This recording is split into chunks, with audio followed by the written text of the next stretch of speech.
যদি ৰিজাৰ্ভ ফৰেষ্টত ভগৱানো আহি পেলাই ঘৰ সাজিব বিচাৰে আমি ঘৰ সাজিবলৈ দিয়া নহয় ভগৱানক আমি নিদিম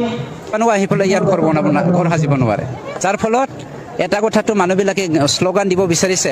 আমাৰ দাৰাংগা মেলানা দাৰাংগা জুলি যি মাটি তাত 210 ঘৰ 140 ঘৰ মুছলমান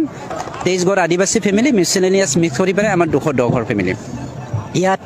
কোনো মুছলমান বুলি টাৰ্গেট নহয় এৰিম কাকবা নেৰিম এইটো নহয় ৰিজাৰ্ভ ফৰেষ্টৰ যিসকল ঘৰ বান্ধিছে তাকতো আমি ৰেহাই দিয়াৰ কথাই আহিব নোৱাৰে আমি নামানি ইভেকশ্যনটো কৰিম ইভেকশ্যনটো মই কৰি আছো সন্মানীয় প্ৰমোদ বড়ো ডাঙৰীয়াৰ নেতৃত্বত আমাৰ চৰকাৰে ইভেকশ্যনটো কৰি আছে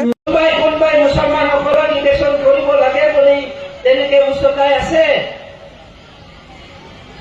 আমি আপোনালোকক প্ৰতিশ্ৰুতি দিছো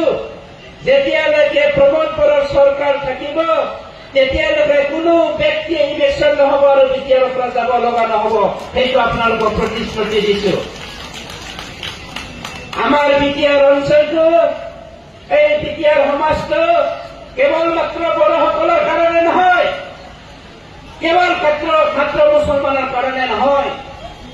আমাৰ বিটিআৰ সমাজটো মুছলমানক বাদ দি আমি বিটিআৰ সমাজ গঢ়িব বিচৰা নাই আদিবাসী বাদ দি পেলাই আমি বিটিআৰ সমাজ গঢ়িব বিচৰা নাই সকলো জাতি জনগোষ্ঠীক লৈ পেলাই আমি নতুন এখন সমাজ গঢ়িব বিচাৰিছো